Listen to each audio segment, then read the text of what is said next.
आज जो हमें करना है वो हमारा लास्ट चैप्टर स्टार्ट करना है, दैट इज़ एरीन्स। ठीक है, तो एरीन्स के बारे में हमने डिस्कस कर लिया था। आज हम जो है इसकी प्रॉपर्टीज़ के बारे में पढ़ेंगे कि जितने भी एरीन्स हैं, अगर मैं सबसे सिंपलेस्ट एरीन की बात करूँ दैट इज़ बेंजीन, तो सबसे पहले हम पढ़ेंगे बेंजीन के बारे में और फिर अदर एरीन्स के बारे में। ठीक है, जब हम बेंजीन की बात करते हैं तो हमें पता है कि बेंजीन क्या एक स्टेबल रिंग है। बेशक ये क्या है, पाई इलेक्ट्रॉन डेंसिटी इसके पास बहुत ज़्यादा है, लेकिन फिर भी ये क्या करती है, एक इलेक्ट्रोफाइल को अपने ऊपर क्या करवाती है, सब्स्टिट्यूट करवा सकती है। मतलब यहाँ से एक हाइड्रोजन रिप्लेस होके हाइड्रोजन की जगह क्या आ सकता है, कोई भी इलेक्ट्रोफाइल आकर लग सकता है। तो कुछ कॉमन रिएक्शन है जैसे हेलोजिनेशन, कि जब आप बेंजीन का आप हेलोजिनेशन करवाते हो FeCl3 की प्रेजेंस में, तो आपके पास क्या बनता है, क्लोरोबेंजीन। यहाँ से हाइड्रोजन रिप्लेस हुआ, हाइड्रोजन की जगह क्या आ गया, Cl। ठीक है, सिमिलरली आयोडोनेशन भी करवा सकते हैं, बट ये रिएक्शन क्या होती है, जनरली रिवर्सिबल होती है। तो अगर आपको इसकी रिवर्सिबिलिटी को रोकना है तो आपको ये रिएक्शन किसकी प्रेजेंस में करवानी पड़ती है, किसी ना किसी ऑक्सीडाइजिंग एजेंट की प्रेजेंस में करवानी पड़ती है। नेक्स्ट नाइट्रेशन को देखें अगर आप, तो देखिए नाइट्रेशन में हम क्या रिएजेंट यूज़ कर रहे हैं, HNO3 और H2SO4। ये रिएजेंट याद रखने हैं क्योंकि इसी रिएजेंट की बेसिस पर आगे इनके हमें मैकेनिज्म पढ़ने हैं, तब वहाँ पर इनके रिएजेंट ही आपको काम आएंगे। ठीक है भाई, क्या हो जाएगा, यहाँ पर NO2 लग जाएगा क्योंकि यहाँ पर इलेक्ट्रोफाइल जो होगा वो क्या होगा, NO2 पॉजिटिव नाइट्रोनियम आयन होगा जो आकर यहाँ अटैच हो जाएगा। सिमिलरली सल्फोनेशन में जो इलेक्ट्रोफाइल होगा वो होगा आपका SO3H, और जब SO3H होगा तो यहाँ पर क्या हो जाएगा, बेंजीन सल्फोनिक एसिड की फॉर्मेशन हो जाएगी। सिमिलरली आप फ्रीडरक्राफ्ट एल्काइलेशन, फ्रीडरक्राफ्ट असाइलेशन भी देख सकते हैं। एल्काइलेशन में क्या हो रहा है कि आप एनहाइड्रस AlCl3 की प्रेजेंस में रिएक्ट करवा रहे हैं किसका, बेंजीन, और एक अराइल, एक आपका क्या है, ये अल्काइल हैलाइड है। तो यहाँ से ये Cl और यहाँ का ये हाइड्रोजन निकल जाएंगे और CH3 यहाँ का अटैच हो जाएगा। फ्रीडरक्राफ्ट असाइलेशन में क्या है, ये सिमिलर होती है एल्काइलेशन के, बस यहाँ पर हम क्या लेते हैं, किसी भी एसिड क्लोराइड की जगह क्या आपका जो है एल्काइल हैलाइड की जगह क्या ले लेते हैं, कोई भी एसिटाइल क्लोराइड ले लेते हैं। रिमूवल अभी भी यहाँ से क्या होगा, आपका जो है HCl हो जाएगा और यहाँ पर एसिटोफिनोन की फॉर्मेशन हो जाएगी। सिमिलरली आप मर्क्यूरेशन भी करवा सकते हैं कि जब आप मर्क्यूरिक एसीटेट की प्रेजेंस में रिएक्ट करवाते हैं तो आपके पास क्या जुड़ जाता है, यहाँ पर ये हाइड्रोजन यहाँ से रिप्लेस हो गया, यहाँ पर क्या जुड़ गया, इलेक्ट्रोफाइल यहाँ पर मरकरी है, साथ में OCO CH3 ग्रुप क्या है उसके साथ जुड़ा हुआ है। अगर हम इनके मैकेनिज्म की बात करें तो ये मैकेनिज्म आपको पता है कौन सा, आपका इलेक्ट्रोफिलिक सब्स्टिट्यूशन मैकेनिज्म। अच्छा, ये जो मैकेनिज्म है ना, ये सिमिलर है किसके, एडिशन एलिमिनेशन मैकेनिज्म के, जो भी हमने पीछे पढ़ा था। किसके केस में, अराइल हैलाइड के केस में पढ़ा था, हमने किया था ना भाई, दो तरह के मैकेनिज्म, एक एडिशन एलिमिनेशन, एक एलिमिनेशन एडिशन। ये एडिशन एलिमिनेशन मैकेनिज्म से सिमिलर है, बस डिफरेंस क्या है, वहाँ पर न्यूक्लियोफाइल था, यहाँ पर क्या होगा, इलेक्ट्रोफाइल होगा। जैसे सबसे पहले देखिए, सबसे पहला स्टेप क्या होता है, ये तो आपको पता ही है कि जनरेट करना इलेक्ट्रोफाइल। मान लो यहाँ बॉन्ड था, यहाँ से इलेक्ट्रोफाइल क्या हो गया, जनरेट। ठीक है, अब ये इलेक्ट्रोफाइल क्या होगा, बेंजीन रिंग पर जाकर ऐड होगा और किसकी फॉर्मेशन होगी, कार्बोकेटाइन की। प्लस यही स्टेप हमारा क्या होगा, रेट डिटरमाइनिंग स्टेप होगा। ठीक है, देखिए ये बेंजीन रिंग था, ये पाई इलेक्ट्रॉन डेंसिटी ने ई पर क्या किया, अटैक किया। जैसे ही अटैक किया, ई पॉजिटिव था, इसके पास तो कोई इलेक्ट्रॉन नहीं था, तो इस बॉन्ड के दोनों इलेक्ट्रॉन किसने यूज़ कर लिए, ई ने यूज़ कर लिए बेंजीन के साथ बॉन्ड बनाने में। तो ये हाइड्रोजन आ गया, यहाँ ई, और यहाँ पर पॉजिटिव चार्ज आ गया। अब क्या है, रेजोनेंस बनेंगे जो क्या करेंगे, इस कार्बोकेटाइन को स्टेबलाइजेशन प्रोवाइड करेंगे।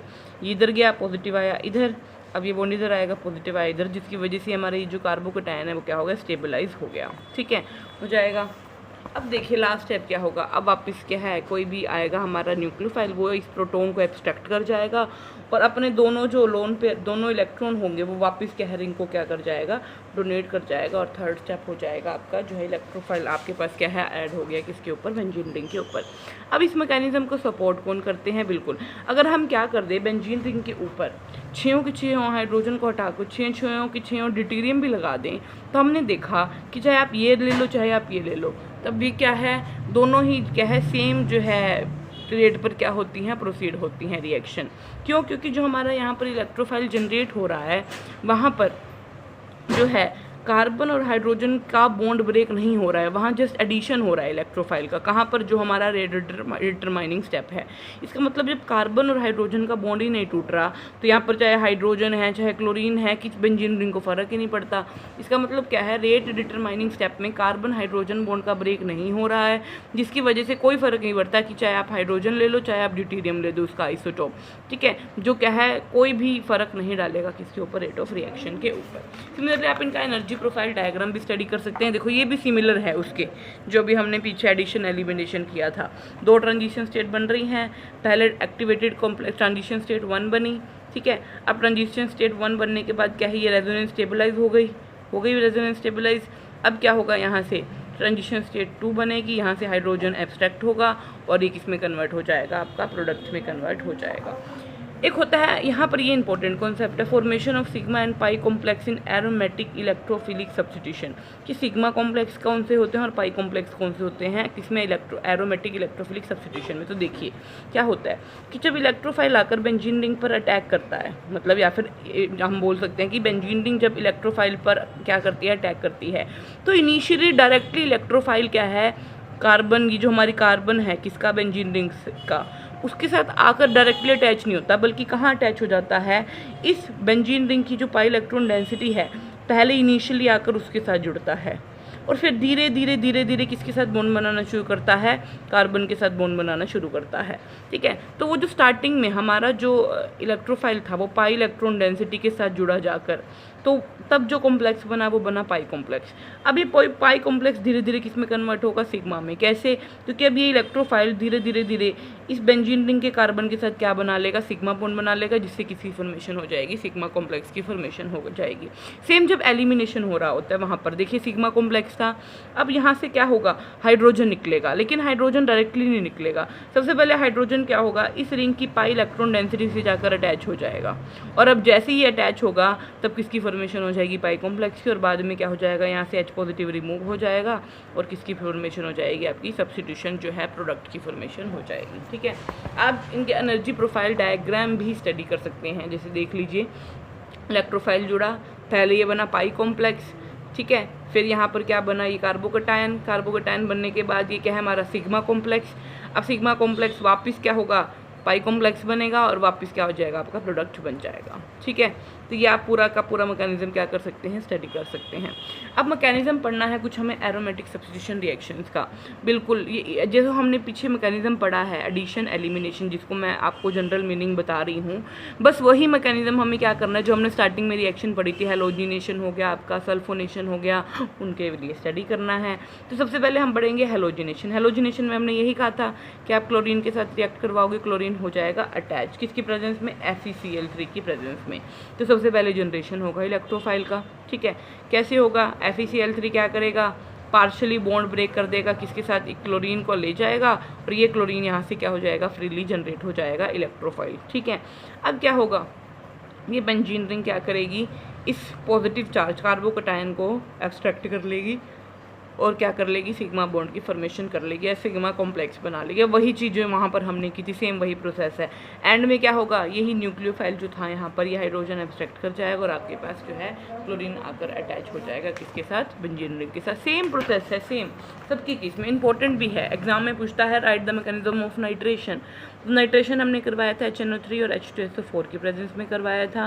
तो सबसे पहले क्या होगा, इलेक्ट्रोफाइल जनरेट होगा, HNO2 और H2SO4, ये क्या है, न्यूक्लियोफाइल है। न्यूक्लियोफाइल क्या करेगा, इससे एक हाइड्रोजन एब्स्ट्रैक्ट कर लेगा, कर लिया।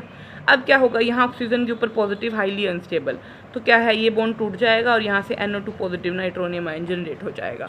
अब इस नाइट्रोजन आयन जो है, नाइट्रोनियम आयन जो है हमारा इलेक्ट्रोफाइल, इसके ऊपर बेंजीन रिंग क्या करेगी, अटैक करेगी। क्या होगा, वही सेम प्रोसेस होगा। उसके बाद HSO4 वापस हाइड्रोजन एब्स्ट्रैक्ट कर जाएगा और प्रोडक्ट की फॉर्मेशन हो जाएगी। नेक्स्ट सल्फोनेशन की जब हम बात करते हैं तो सल्फोनेशन किसकी प्रेजेंस में होता है, कंसनट्रेटेड H2SO4 की प्रेजेंस में, ठीक है। तो जब सल्फोनेशन को देखा गया तो ये पता लगा कि यहाँ पर ये जो अटैकिंग इलेक्ट्रोफाइल होगा आपका, वो कौन सा होगा, SO3 होगा। कौन सा होगा, SO3, सल्फर ट्राईऑक्साइड क्या होगा आपका, यहाँ पर जो है अटैकिंग रिएजेंट होगा, किसकी प्रेजेंस में, ओलियम की प्रेजेंस में, ठीक है। जो क्या करवाएगा, सल्फ्यूरिक एसिड को, जो किससे प्रोड्यूस होता है, by dissociation of sulphuric acid. ये आपका सल्फोनियम आयन के रेजोनेटिंग स्ट्रक्चर बना के दिखा रखे हैं कि ये स्टेबल होता है। स्टेबल क्यों होता है, क्योंकि इसकी वेरियस रेजोनेटिंग स्ट्रक्चर क्या है, पॉसिबल है। तो देखिए सबसे पहले क्या हुआ, सबसे पहले इलेक्ट्रोफाइल जनरेट हुआ H2SO4 से, ये SO3 हो गया और यहाँ से क्या हो गया आपका, वो हाइड्रोनियम आयन निकल गया और H2SO4 भी यहाँ से निकल गया। अब इंजीनियरिंग SO3 को क्या करेगी, अटैक करेगी, ये इलेक्ट्रोफाइल है हमारे पास, ठीक है।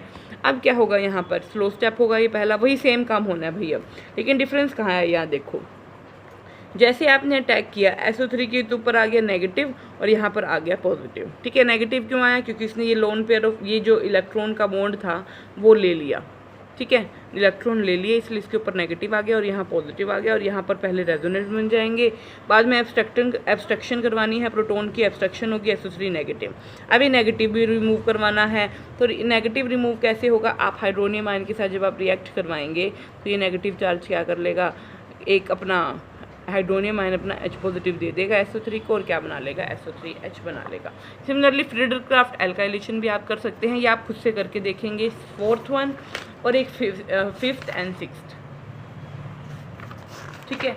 फ्रीडरक्राफ्ट एल्काइलेशन भी एज वेल एज असाइलेशन भी और एक मर्क्यूरेशन भी, ठीक है। ये तीनों ही रिएक्शंस आपको करके देखने चाहिए। मर्क्यूरेशन देख लीजिए, इजी है।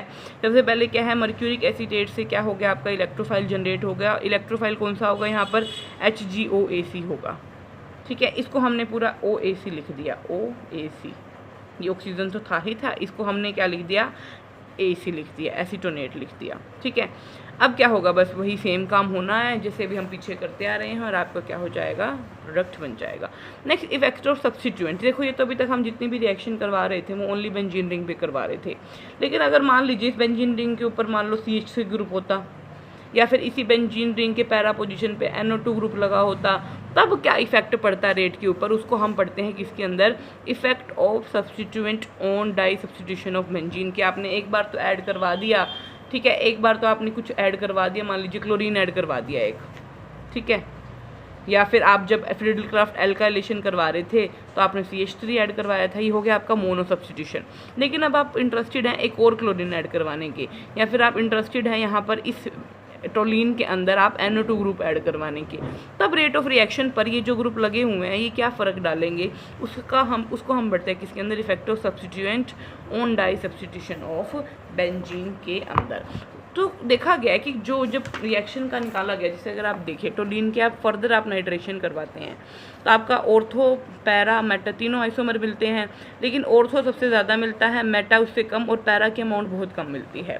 सिमिलरली जब अब आप इसी बेंजोइक एसिड का HNO3, मतलब यहाँ पहले से सब्स्टिट्यूटेड है बेंजीन रिंग, अब आप डाई सब्स्टिट्यूशन करवाना चाहते हैं, NO2 ग्रुप लगाना चाहते हैं, तो आप देखते हैं कि ऑर्थो प्रोडक्ट ज़्यादा है देन पैरा देन मेटा। ये रिएक्शन इंपॉर्टेंट है भाई दोनों की दोनों, ठीक है। ऐसा क्यों हुआ, क्योंकि ये जो ग्रुप लगे हुए हैं ये ग्रुप कुछ तो होते हैं ऑर्थो डायरेक्टिंग, कुछ होते हैं मेटा डायरेक्टिंग और कुछ होते हैं पैरा डायरेक्टिंग।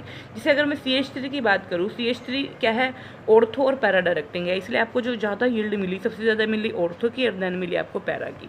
सिमिलरली यहाँ पर जो कार्बोक्सिलिक एसिड है ये भी क्या है आपका ऑर्थो और पैरा डायरेक्टिंग है, ये आपका है मेटा डायरेक्टिंग, ये ग्रुप कौन सा है आपका मेटा, इसलिए आपको यहाँ मेटा वाला जो प्रोडक्ट है उसकी यील्ड ज़्यादा मिली है देन ऑर्थो और पैरा वाले से, ठीक है। तो ये आपको याद रखना है। अभी इसके बारे में डिस्कस करेंगे कि कैसे हमें पता चलेगा कि कोई ग्रुप कैसा है, ऑर्थो डायरेक्टिंग है या पैरा है, ये हम कैसे पता लगा सकते हैं। तो यहाँ पर मैंने बताया कि कुछ ग्रुप ऑर्थो पैरा डायरेक्टिंग होते हैं, जैसे R, C6H5, OH, SH, OR, इनके नाम याद रखने हैं आपको, NH2, NHR, NR2, Cl, Br, iodine, सारे के सारे ऑर्थो पैरा डायरेक्टिंग होते हैं। लेकिन मेटा डायरेक्टिंग होते हैं NO2, SO3H, CN, CHO, COOH अभी हमने देखा, COOR, ये सारे के सारे कैसे ग्रुप होते हैं, मेटा डायरेक्टिंग ग्रुप होते हैं। तो अगर मान लीजिए हमारी रिंग कोई भी मोनो सब्स्टिट्यूटेड है, ठीक है, अगर आप फर्दर इलेक्ट्रोफिलिक सब्स्टिट्यूशन करवाते हैं, तो जब आप फर्दर इलेक्ट्रोफिलिक सब्स्टिट्यूशन करवा रहे हैं और वो रिएक्शन फास्टर रेट पर हो रही है बेंजीन से, तो वो जो ग्रुप है जो लगा हुआ है ऑलरेडी उसको हम बोलते हैं एक्टिवेटिंग ग्रुप। लेकिन मान लीजिए अगर आपने क्या है रिएक्शन करवाई किसी भी मोनो सब्स्टिट्यूटेड की और वो स्लोअर रेट पर हुई, किसके कंपैरिजन में, जब आपने बेंजीन रिंग के ऊपर मान लो COOH ऐड करवाया था उसके कंपैरिजन में, तो वो ग्रुप हमारा इस केस में ये जो COOH ग्रुप है इसका क्या है, डीएक्टिवेटिंग इन्फ्लुएंस है किसके ऊपर, रिंग के ऊपर। तो ऐसी रिंग को हम क्या बोलेंगे, ऐसे ग्रुप को हम क्या बोलते हैं, डीएक्टिवेटिंग ग्रुप बोलते हैं, जिसके बारे में हम नेक्स्ट लेक्चर में क्या करेंगे, स्टडी करेंगे। हमने ये जो है जितनी भी है ऑर्थो पैरा डायरेक्टिंग नेचर जो भी है, अभी हमने बोला, जिसमें मैंने आपको कहा ना कि CH3 ऑर्थो पैरा डायरेक्टिंग होता है, ये हम आपको प्रूफ भी करके दिखाऊंगी कि कैसे होता है। कल के लेक्चर हमारा लास्ट लेक्चर होगा, ठीक है। होप सो हम जूम पे जो है कल का लेक्चर ख़त्म कर देंगे। Okay, thank you.